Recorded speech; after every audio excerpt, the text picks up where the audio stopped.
Ladies and gentlemen, welcome back to the Crypto News Podcast. We are buzzing as always, coming in hot from the Caribbean, and today's guest is coming in hot from the one and only Dubai, where it seems that every crypto company has set up HQ right now in the desert with Mars-like buildings. We love to see that. Today's guest is Jawad Ashraf, the CEO and co-founder of Virtua, a gamified metaverse which provides immersive social, Web3 gaming, digital collectible, and interactive experiences.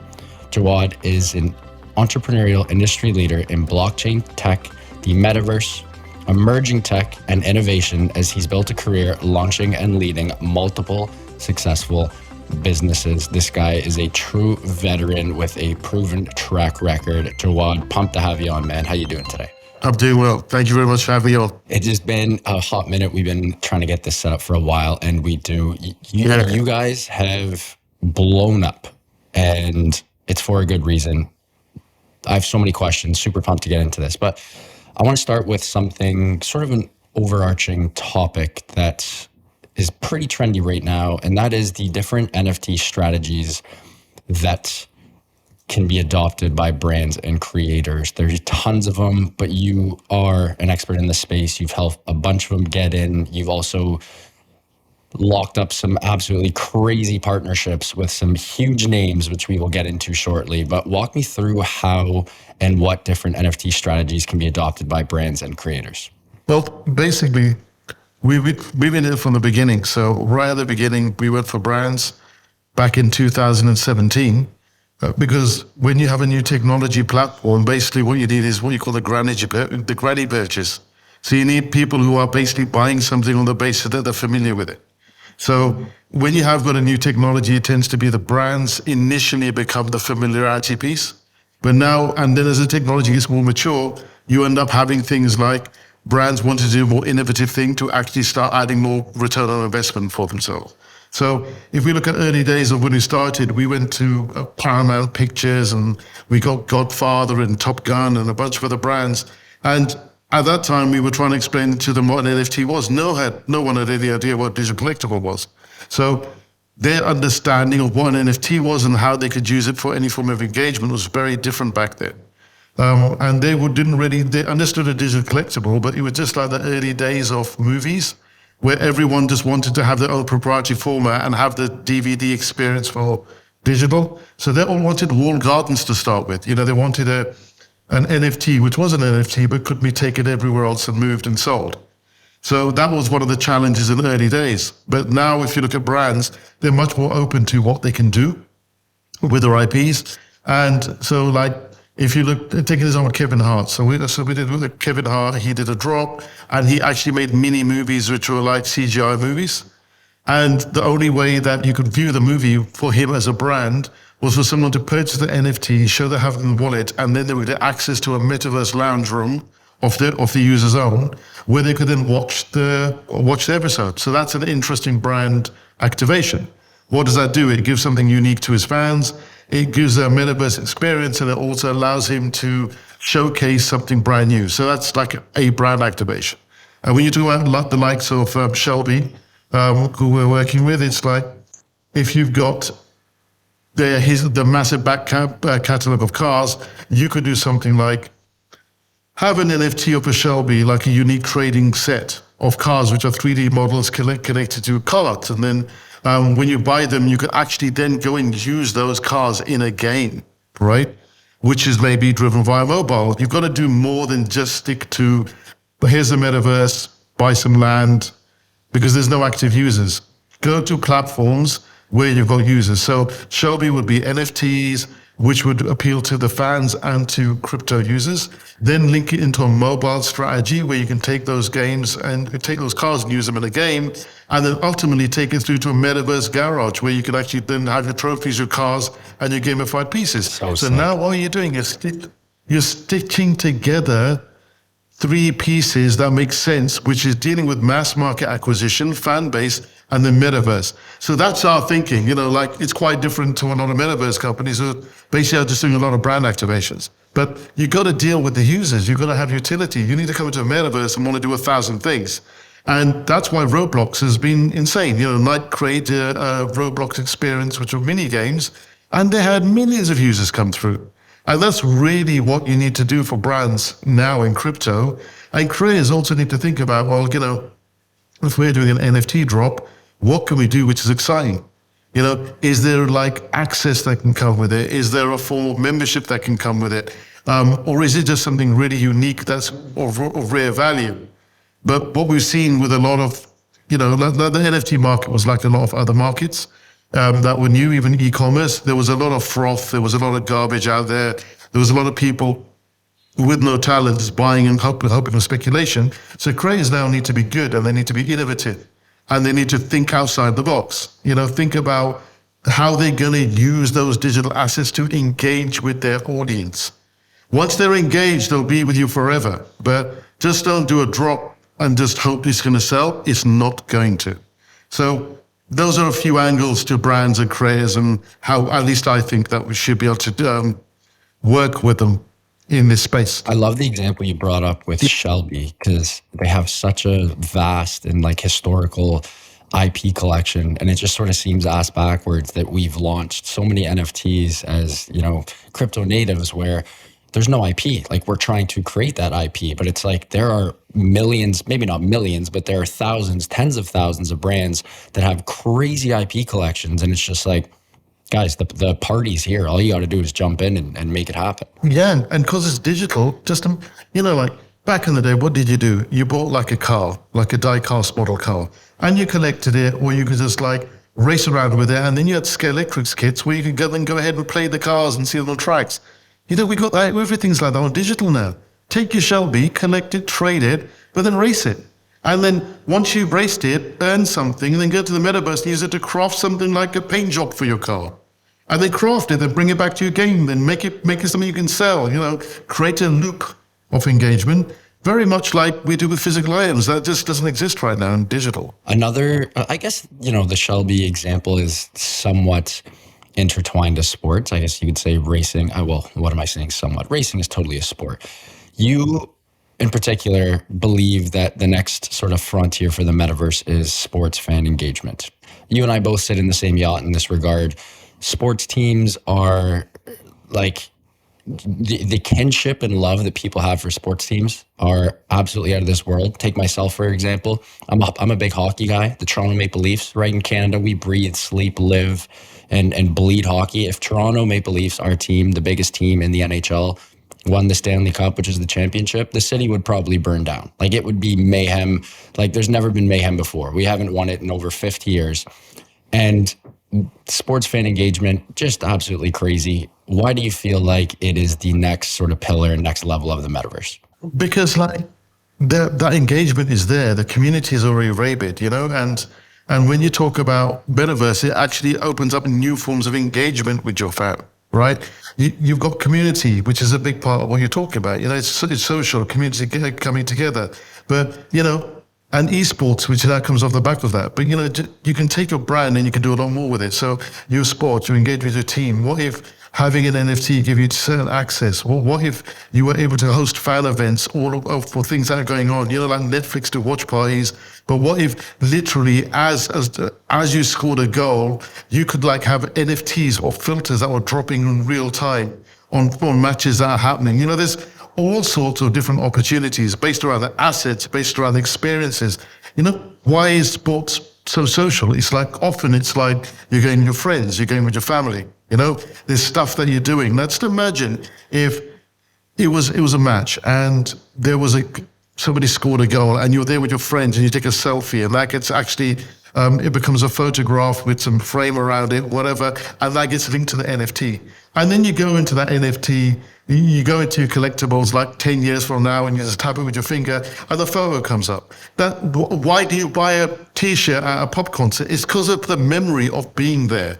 But now if you can bring in digital as well, and then you can have a much deeper experience, but then you can do cooler things like, bring in gaming opportunities with that. I'm a fan, but if I do this, and this, I will earn this, which will allow me to engage with my brand better. It might provide me access or membership in ways that I haven't. There's so many wonderful things you can do with digital. And, sports fans, They're all about community and engagement, and that's why we think it's really important. Trying to get someone who's a Shelby fan is going to be harder than getting someone who's a rabid sports fan to participate, because they're already in it. Right? Whereas a fan is very much, of a product is very much an island on their own. They've got their own interests. They might have some fellow people who are interested in it, but it's very much a thing they do. They put the memorabilia up on the wall, but sports fans are talking about what happened. You could have hubs. You can have a place in the metaverse when a match is happening and you've got your avatars there, you're all watching at the same time. Different stuff is happening, NFTs are dropping, you're talking, you've got voice over IP. That's the exciting part, because that community engagement drives you to come back for the next event. But then if you bought an NFT, which is a collectible, would you want to? You wouldn't feel a rabid need to go and see the next match. But if you knew that experience of being there was there in the metaverse, even if you're not there in person, you'd come back every time, I think. Oh, it's very true. Speaking of sports and football, you guys signed Jesse Lingard, who is, not even up and coming. He's an absolute stud. He is a football star for our North American listeners, a soccer star.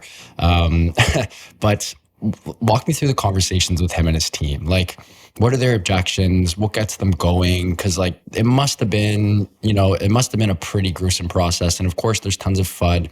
There's tons of sort of, shitty light that is shined on the metaverse and NFTs. So what does that conversation sound like, and how do you get him and his team locked in for a partnership? It's pretty similar with a lot of the other brands we brought on board. It's like, back in what happened initially, brands didn't really know what was going on, and they were not taking much money for their IP.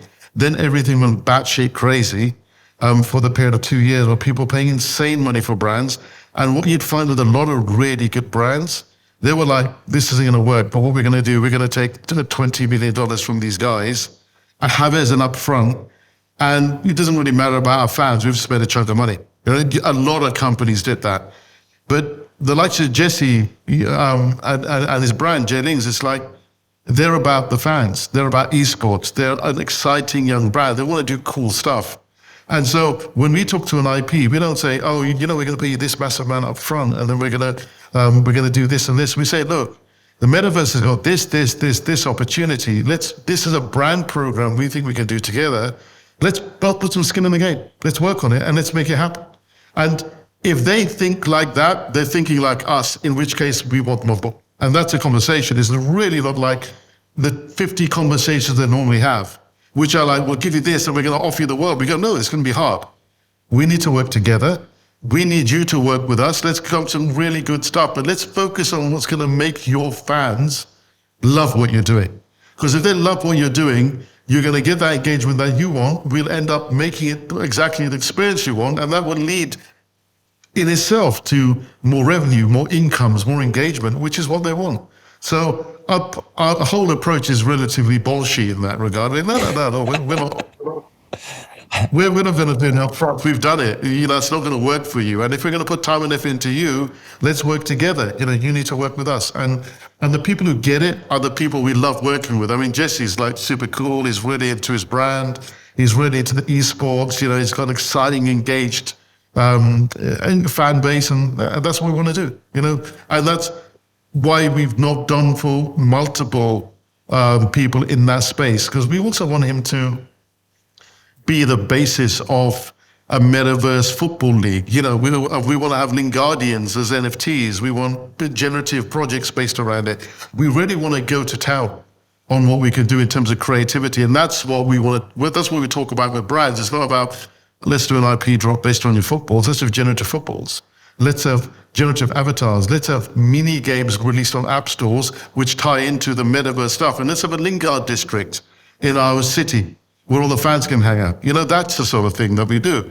And if they get it and they've got enough, of that excitement that they want to go ahead and do something like that, then we're all in, and it means that they're all in. And that's the conversation that we have. And I'm sure the whole, your brand plus our expertise, like, again, even the videos you guys have created, the teaser videos, the metaverse itself, like, your team is absolutely bananas. Like, you guys have a rock star team. I hate the term rock star, but you guys have a truly good team. And when they see the content that you guys put out, they're probably like, okay, this is probably going to be a good fit for us, because the possibilities are almost infinite. You know what I mean? Yeah, and not just that. It's a tech, it's a team, it's a graphics, but also the experience.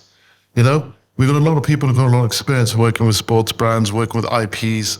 Even my co-founder, Gary Bracey, he was a guy who was used to license all the video games from movies. So he had the first video game that sold over 1 million units based upon a movie IP like Robocop. So, we've done generations of this sort of stuff. And that helps as well, because experience is important. And, like you talked about FUD and you talked about Froth, that again helps us because we're like, look, we've done this here, we've done this here. And, if we talk about mobile activations, the company I had before I did Virtua, we went from 0 to 24 million downloads within 9 months of our mobile game. So we know how to market to mobile. So Whoa. a lot of those things. Jawad, you can't just bring that up and not tell the story. How the hell did you make that happen? It's not that. For mobile, it was most about timing. And about a lot of the mobile thing was about cross taking your audience from one mobile game to another mobile game. So we did that in a very short amount of time. But if we want to talk about past experience, there's lots of colorful ones. But that was the one to do for Virtua. And what I did straight after that, I actually set up a VR company in parallel for a year to try to get market data, because VR is a big piece of where we want to go, but we still think the market's ready for it yet. We haven't ever released a VR pieces. But we actually set up a VR company just to look at how people use VR and what the market size actually is, because you weren't getting information from the browse. Facebook would never give you anything. So, or Google, or even with the Samsung had their stuff on the phone. So, yeah, there was a lot of things that led up to Virtua. We were big in VR. We did a whole bunch of VR games. We did tons of mobile games, and all of that's now feeding our acquisition strategy, then a brand strategy now for our metaverse. Because I'm a firm believer that Virtua is like a Web 2.5 metaverse. I want to bring in every mobile game, every Web 2 game, and give them advantages of Web 3, and then giving Web 3 companies the audience that they don't have. You bring in the users from this side, and then you give audience to this side. But when you talk to a game that's being integrated that might would participate in the Lingard activation, you've got a great football game, bring it in. Don't worry about NFTs and metaverse. It's a persistent virtual world and it's DLCs. And then you speak the language they understand. But to keep up our strategy, bring people in from Web 2, make Virtua the Web 2.5 gaming metaverse. And gaming is bigger than movies and music combined. That's where you start. Crazy. Jawad, you're on a roll. We got to take a quick break. And when we get back, we are going to talk about Virtua's founding story, which is an absolute treat, and Virtua's plans for 2023 and beyond. But before we do that, we got to give a huge shout out to our sponsor of the show, and that is Prime XBT. We love Prime XBT at Crypto News. We have been longtime friends with their team, as they offer a robust trading system for both beginners and professional traders. It doesn't matter if you're a rookie or a vet, you can easily design and customize your layouts and widgets to best fit your trading style. Prime XBT is also running an exclusive promo for listeners of the Crypto News podcast. After making your first deposit, you get 50% of that first deposit credited to your trading account. The promo code is CryptoNews50. Again, that's CryptoNews50, all one word, to receive 50% of your deposit credited to your trading account. And now back to the show with Jawad. Mate, the founding story, it's a good one. You got to tee us up. Okay, yeah. So basically what happened was that I started the VR company, the mobile company, and basically I was trying to figure out exactly what was going to be the next thing. I was interested in crypto, and then what I tried to do was tie everything in together. And as I was doing that, I went ahead and got Gary Bracey involved. Gary was like a guy who was absolutely brilliant in video gaming. And then essentially I managed to catch him for a coffee, leaving Dubai, and just done a brain dump on what I thought Virtua could be. And then all of a sudden, we had it. Within a week, we'd set up Virtua. We'd gone so well. And away we went. We started building it out, running the business, getting the right people on board. And it really was one of those things where you just meet a co-founder and you really click. And then all of a sudden it happened. What are some of the qualities, or again, it's tough to talk about like vibes. I'm sure the vibes were off the charts and your gut was just telling you this is the guy, this is the man. But like, if you could sort of depict that in a couple of qualities, perhaps even quantitative, if you could. What is, in your eyes, what is a good founder, founding team? What does that sound like? What does that look like? You know what? They've got to get on. They've got to have fun. Yeah. And they've got to have grit and understand that it's not about the initial idea, but they need to see it through. It's like 10% inspiration and 90% perspiration was absolutely exactly what it's all about, you know? So that's really what we focused on. And I think if you've got a founder, you're going to have a lot of fun, and they've also got the qualities and a track record, then you're going to build something good.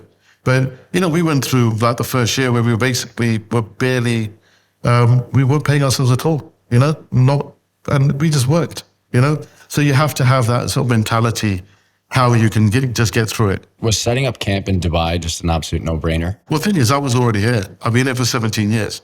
So I moved out here a long time ago. So it really is a UK-based company. We're based at campsite in Dubai, but it's a UK company. And a lot of our staff were from the UK. So you've seen the whole city just explode in the last 2 decades. And it has exploded. It's been wonderful to be here, you know, all the way through. It's been crazy. Did you ever think it would get to where it is today? You know what? Yes. You know, if a place like Dubai puts a mind to it, they'll just get it done. You know, they decided they want to send someone to Mars. You know, they'll do it. You know, they want to build the biggest building in the world, they'll do it.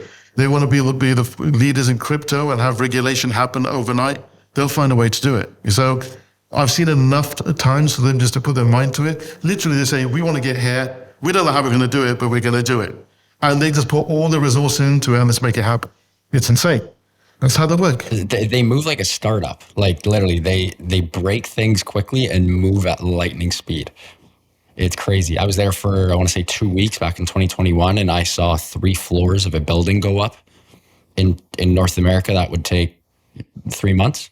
For me, the biggest thing was when they decided to build a metro system, within 2-3 years, they built an entire metro system for the entire city with over 30 different metro stops, underground and overground, in 2 years, and had it running. And it's one of the best in the world. I mean, they want to get things done, they will. And I think they're really putting everything behind getting regulation and making sure the regulation is tight and that framework is exportable to other countries in the world. I think that's the end game, to lead in regulation, have it done, make it a comfortable place to make crypto work, not be frightened of the opportunities, or not be frightened of what it takes away from other businesses, but more about what it can bring to everybody else.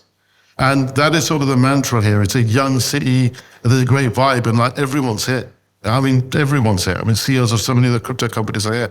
And even where we are here in Dubai right now, it's a beautiful view, but by the ocean, and, you know, half the crypto companies has come to us and we talk all the time. That is a treat. I got to get down there again.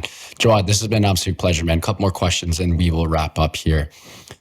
Your metaverse is crazy. It is complex. The thing that baffles me, and this is perhaps my lack of, you know, like just crazy creativity, but where do you even get started? Like, how do you design it? How do you start it? How do you finish it? Like, walk me through the process. How complex is it building a massive metaverse like yours? It's insane. I mean, like, if I give you an example, like 2023, we've got like 7 main pillars of development that we're going to be doing. It's like, what are the things that we're going to work on as projects to run things in parallel? So the games APIs, that will allow games developers to come in. That's one thread. Then there's creating multiple games in-house mobile. That's another thread. Then there's all the metaverse cribs and spaces that you're going to have. Evolving what we've done already, that's another thread. Then you've got another one, which might be the RTS view, to like look at it like Command and Conquer from above to navigate and then jump into 3D spaces. That's another one. So you work out you start with a strategic thing. What are the 5 things we want to achieve for the year? Then what tech is going to feed that and experience is going to feed that for the users? And then we drill it down to the multiple channels of what you need to do. And we've sort of done that from the beginning. How are we going to get from here to the first version of the metaverse? Well, we need to bring in users. We need to get rid of wallets. We need to go ahead and just make it really seamless and use credit cards. So we had that from day one when we launched, all the way to the point where NFTs went crazy. And it's okay, now we want to do this. And no, we're not going to sell something for like $1 million. We're going to keep on selling $10, $20 items for the mass market, because that's what we want to do, acquire users for the next phase. So we had very much a 3-4 year plan mapped out, and every year you course correct. But like, we've always thought of it as an exponential sort of growth business. as opposed, because it's massive. Metaverse is going to be one of the biggest things in the entire world. It's going to be the next place you hang out, and it's going to be more than just an NFT. NFT is going to be part of it. The way that I describe it is metaverse is your house and your NFTs, all the stuff in it to, regular users. Well, and that's what we do. We map it all out, and it's complex, but you know what? It's so much fun. We enjoy it so much, and we've got some great people.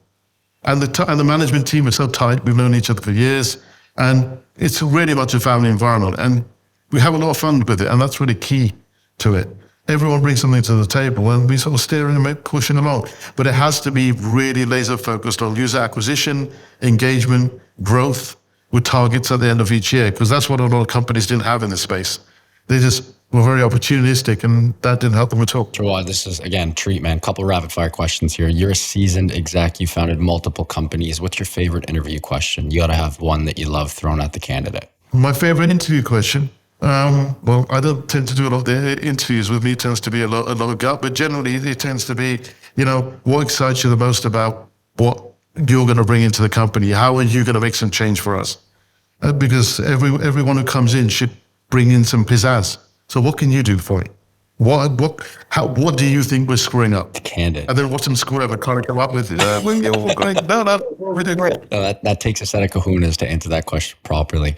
Hot take. What's something that Jawad believes in that most other people don't? Doesn't have to be crypto or business. Can be sports, politics, food, you name it, space, VR, AR. Give me a hot take or a couple. I'm sure you got a bunch locked and loaded for me. Be surprised. What do I think is very important? For me, what I think is really important is impact on what we do. It's all threaded into all our business.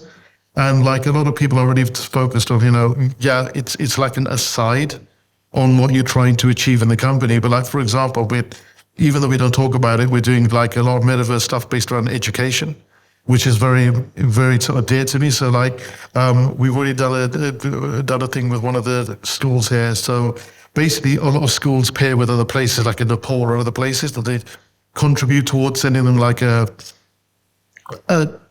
charity basket every year. But what if those schools that in the metaverse had access to the same teachers and could have some of the same classes for free?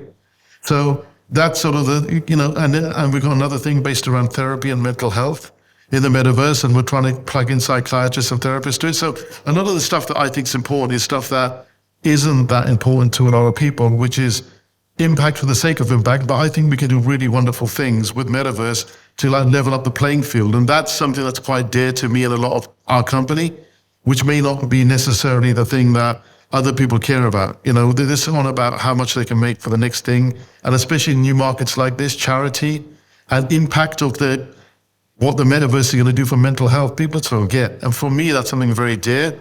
And it's something that very quietly we're doing a lot of work on, but it's something we just don't talk about. When do you think the metaverse is going to pop off? What year? 2023, right now, obviously. How far away are we? 2024, 2025, later than that?